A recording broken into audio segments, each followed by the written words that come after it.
Bismillahirrahmanirrahim. Assalamualaikum warahmatullahi wabarakatuh. Ila hadratin Nabi Mustafa Sayyidina Muhammadin sallallahu alaihi wasallam wa jami'a asatidina wa masyayikhina wa muallimina murabbi ruhina minal masyayikhi wal ulama'i a'dhalna min barakatihim wa ulumihim. Al-Fatihah. A'udzu billahi minasyaitonir rajim. Bismillahirrahmanirrahim. Alhamdulillahi rabbil alamin. Ar-Rahmanir Rahim. Maliki yaumiddin. Iyyaka na'budu wa iyyaka nasta'in. Ihdinas siratal mustaqim. Siratal ladzina an'amta 'alaihim ghairil maghdubi 'alaihim waladdallin. Amin.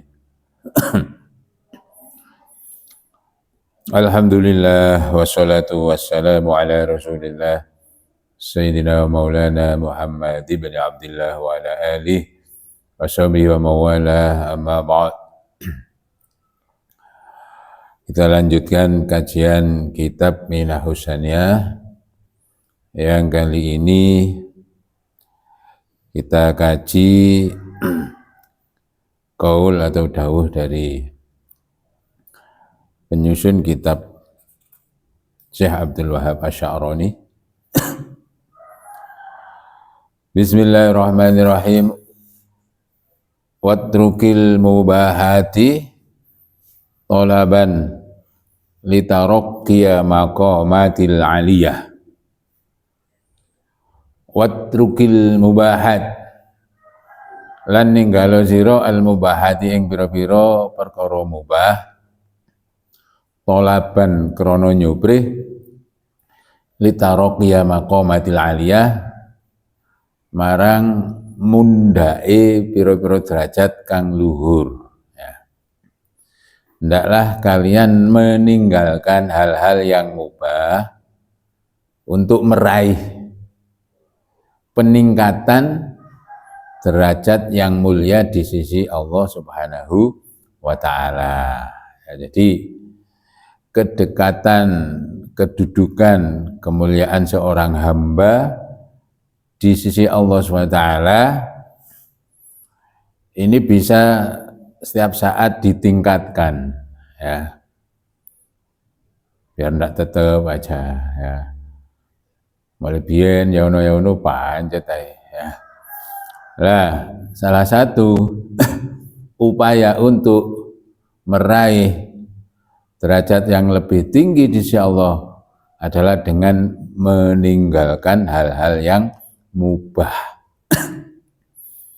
Pengertian mubah itu kalau dalam tataran ilmu fikih adalah sesuatu ditinggal ya enggak apa-apa, dikerjakan ya enggak apa-apa. Ya, kalau sunnah dikerjakan dapat pahala, ya ditinggal enggak apa-apa. Kalau mubah menurut tataran fikih sesuatu yang kalau dikerjakan tidak apa-apa, ditinggal ya tidak apa-apa. Itu satu sisi pengertian. Akan tapi dari kajian ilmu tasawuf,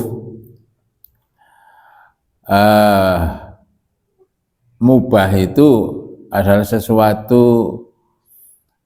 yang diberikan oleh Allah kepada hambanya.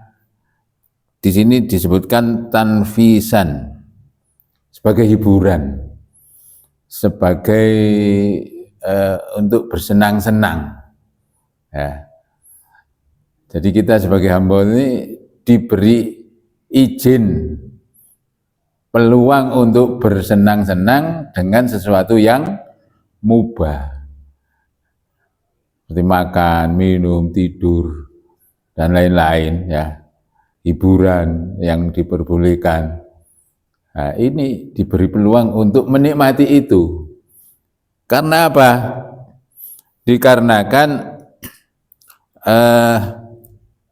mimma syaqqatit taklifi, karena hamba Allah, kita semua sebagai manusia ini merasa berat di dalam menjalankan kewajiban-kewajiban kepada Allah Subhanahu wa Ta'ala. mau tidak mau, diakui atau tidak, kecenderungan manusia melaksanakan perintah Allah itu ono abot-aboten. Ya. Baik itu yang wajib ataupun yang sunnah. Ya, sholat 5 waktu ini rutin setiap hari. Ya. Makanya diarani taklif. Ya. Kewajiban. Orang yang kebebanan kewajiban namanya mukallaf. Ya. Mukallaf itu cara kasare wong sing dipaksa. Sehingga orang yang wajib sholat, wajib poso, wajib melaksanakan perintah Allah itu disebut mukallaf. Wong sing dipaksa. Oleh karena itu diakui atau tidak kita menjalankan perintah Allah itu sering kepaksaan ya kan. Ya kudu dipaksa. Lah enggak dipaksa gak gelem tandang wis. Contohnya umpama oleh milih isu-isu terus turu kemulan ambek tangi wudu sholat subuh. Umpama oleh milih ya sik enakan turu. Coba aja dipaksa gak tangi-tangi ya. Itu karena di dalam zat atau tubuh manusia ini ada sifat bosan, ada kesel, ada rasa rasen, maka diberi hiburan oleh Allah, diberi kesenangan dengan hal-hal yang mubah. Andaikan dalam diri manusia tidak ada itu, tidak ada kesempatan untuk senang-senang. Seperti yang diberlakukan oleh Allah kepada para malaikat. Karena dalam unsur malaikat ini tidak ada kesel, tidak ada bosan, tidak ada ngantuk. Tidak ono malaikat dikai kesenangan mangan, dia dikai kesenangan tulin macam-macam, tidak ada. Nah, jadi posisi mubah dalam ibadah kita kepada Allah itu kesenangan yang diberikan oleh Allah sebagai hiburan untuk pengobat selingannya cek gak bosan, cek semangatnya ibadah. Ya. Lalu karena itu tidak oleh kebablas, dumane oleh ya, mangan, oleh diberi mubah itu lali ibadahnya sing ditekuni mubah ya. Sehingga hidup untuk makan bukan makan untuk hidup. Nah, agar posisi kita di sisi Allah itu meningkat, maka mubah-mubah ini dikurangi, ya, ditinggal, ya, untuk mencapai derajat yang lebih tinggi. Maka dari itu dalam rumus orang-orang yang melangkah untuk mendekatkan diri kepada Allah itu ada 4. Nah, betah luwe, betah melek, betah meneng, betah dewi. Nah, ini untuk memposisikan kita agar lebih dekat kepada Allah itu ada 4 dalam rangka meminimalisir hal-hal yang mubah. Karena mubah ini bisa turun grade menjadi makruh sampai haram, bisa naik grade menjadi sunnah sampai wajib. Ketika mubah ini sudah ditinggalkan, kemudian sampai minimal sunnah, nah ini berarti aktivitas kita sehari-hari ini lebih condong untuk mendekatkan diri kepada Allah daripada nuruti nafsu. Ya. Yang pertama betah luwe, ya. Jadi orang-orang yang dekat kepada Allah ini nomor 1 ciri ini betah luwe, tahanlah lapar. Ada yang dengan puasa, ada yang dengan mengatur pola makannya, ya. Sing terkenal dengan puasa, bahkan puasanya itu ono sing ngrowot barang, ya, membatasi konsumsi-konsumsi yang masuk dalam tubuhnya, gak dilus warang dipangan dituruti. Nah, bukan berarti tidak boleh makan ya.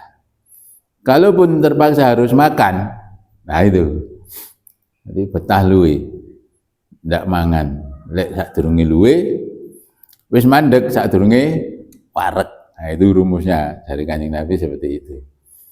Jadi tidak mangan sadurunge luwe, ya wis mandek sadurunge wareg. Nah, maka dikisahkan Kanjeng Nabi itu ketika menghadapi hidangan dirasakan kok enak nikmat, itu malah segera berhenti. Ya, kalau kita kan enggak, enak wembu, enak embu meneh, susu blenger. Ya, ternyata kalau ini dipraktekkan tuh nikmatnya ini membekas. Enak mandek, bekas nikmatnya ini masih terasa. Coba embu sampean entek, susu loh kok malah sing kedua ketiga wis itu. Nah, ini nafsu yang dominan, sehingga dengan betalue ya tidak makan kecuali kalau lapar ya, minimal ya itu, dan kalau berhenti sebelum kenyang, kalau sampai kuareken ya. Itu rumus yang pertama, betah luwe. Yang kedua betah melek ya. Jadi kalaupun harus tidur, niati tidur ini tidak hanya mubah, minimal sunnah ataupun wajib ya. Saya wajib tidur di malam hari karena nanti saya wajib melaksanakan sholat subuh. Lah aku gak turu, kok subuhku kerinan.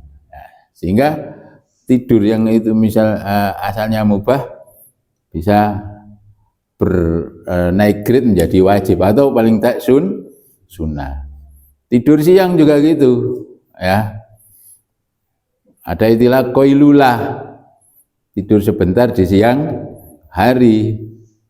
Iki tak niati sunnah turu. Engko bengi aku cek iso tahajud ya. Tapi yo bengi tahajud temenan ya.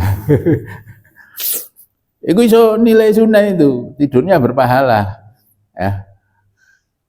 Bu ketang piro tangi masa marono turune. Nah, wajib turune karena nanti cek gak keliwatan subuhe. Nah, ini jenenge betah melek. Kalaupun terpaksa tidur bernilai sunnah bahkan bisa wajib. Ya. Yang ketiga itu betah meneng. Ora kakean ngomong. Wah iki ya sesuatu yang ya oleh ngomong itu. Ketemu dengan teman ngobrol, ini kan melepas segala yang kadang-kadang membebani pikiran. Makanya wong dhewe kadang-kadang sumpek ya. Sekali-sekali kalau konco ya nonggo gamane, tapi ya ngobrolnya yang santai-santai aja, ojo sing urusan kerja, urusan opo. Ini bisa menjadi pengobat beban ya, daripada kewajiban kita beratnya melakukan ibadah. Engko wae salatne iku wis seger ya. Karena kewajiban kita yang rutin itu salat 5 waktu. Jadi betah meneng ya, ojo meneng terus tapi.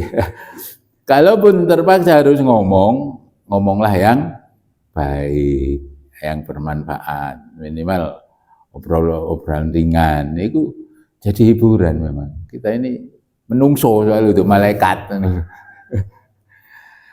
Yang keempat itu betah dewe, betah menyendiri sing ekstrim itu uzlah ya, topo gak gelem nyampur wong. Nah, itu menyendiri yang ekstrim, wis khusus uripku gawe pangeran, dadi pertapa ya. Ya bukan berarti seperti itu juga ya. Jadi kalaupun harus berinteraksi campur wong, ya ini adalah dipilih orang-orang yang menjadi kolega atau teman-teman kita ini adalah orang-orang yang baik. Jangan asal bergaul dengan semua orang. Jadi 4 hal mubah ini, ya, kalau kita bisa memanage, mengatur, maka akan meningkat grade-nya, bisa menjadi sunnah atau menjadi wajib, dan itu dengan sendirinya akan mengangkat nilai spiritual kejiwaan kita lebih dekat kepada Allah Subhanahu wa Ta'ala. Ya. Maka dari itu hal-hal yang mubah sebagaimana tadi dikatakan itu merupakan satu hiburan, kesenangan yang diberikan kesempatan oleh Allah kepada hambanya untuk menikmatinya, ya, tidak dilarang untuk menikmati. Dengan catatan ibadah itu ya jadi tambah sregep gitu loh, ya. Mau wong gale mangan yo lemes awake, ya. Gale turu yo ngantuk, ya. Gale ndek kanca, gale ngomong, ya. Ini akan timbul kondisi kejiwaan yang ngedrop, ya. Maka dari itu disebutkan di sini ketika kita menghadapi hidangan, ya, menghadapi suasana senang, ya, pertemuan, reuni, pesta, boleh hadir itu. Cuma itu tadi, ini adalah selingan, bukan kegiatan utama dalam kehidupan kita. Silahkan makan yang enak-enak, bukan berarti dilarang. Silahkan pakai pakaian yang bagus. Silahkan bikin suasana gembira, ya, ono hiburane macam-macam, ya. Silahkan berteman, ya. Akan tapi ingat bahwa kewajiban utama kita adalah ibadah kepada Allah Subhanahu wa Ta'ala. Sedang semua yang diberikan oleh Allah tadi adalah sebatas selingan. Selingan untuk menghilangkan kebosanan kita dalam aktivitas ibadah yang kalau rutin manusia itu punya sifat bosan. Nah, itulah kedudukan daripada mubah. Maka ingat 4 itu tadi, betah luwe, betah melek, betah meneng, betah dewi, ya. Maka ada kalau dalam Thariqah Syadziliyah itu kita seneng, ya. Silakan mangan enak ini. Karena apa? Ketika kebutuhan biologis manusia, makan, minum, suasana gembira dan sebagainya ini terpenuhi, kemudian merasa nikmat dan dia bersyukur kepada Allah, itu syukuri temenan ngono lho. Jadi wong mangan sing enak-enak yo, sate, gulai dan lain-lain panganan enak, begitu dikonsumsi bersyukur alhamdulillah itu mantep. Alhamdulillah. Makanya ibadahnya ya kudu mantep. Seja ambek mangan saonoke, ya, ana apa-apa segawe atok. Ya iso alhamdulillah, cuma gak semantep lek panganane enak. Lah itu, ya. Jadi ya bukan di los, sekali waktu ciptakan seperti itu enggak apa-apa. Suasana gembira marono alhamdulillah, hati ini seneng alhamdulillah itu mantep. Nah, setelah itu ketika tiba saatnya kita ibadah, berzikir, berdoa, suasana hati yang seneng ndungune nang pangeran ya mantep. Itu status mubah dalam kehidupan manusia. Coba diposisikan seperti itu. Ojo gawe nuruti nafsu, mangan enak, ya, pesta-pesta macam-macam. Tidak ada nyambungnya kepada Allah Subhanahu wa Ta'ala. Nah, kalau kita bisa memanage hal-hal yang mubah menjadi seperti itu, maka apapun aktivitas yang kita lakukan masih oke tok padha mbek wong liya, tapi ono nyambungi ati nang Gusti Allah. Dan itu menambah kemantapan ibadah ketika kita melakukannya itu jadi enteng ngono lho. Soale wis mari diselingi sing seperti itu. Jangan sampai kesenangan-kesenangan itu malah ndadekno lali nang Gusti Allah. Nah, itulah kaul yang kesekian dari Syekh Abdul Wahab Asy'aroni. Tinggalkan mubah untuk meraih derajat yang lebih tinggi di sisi Allah. Mudah-mudahan menjadikan ibadah kita dan segala aktivitas yang kita lakukan dalam keseharian ini tidak sia-sia akan tetapi bernilai di sisi Allah Subhanahu wa taala. Al-Fatihah.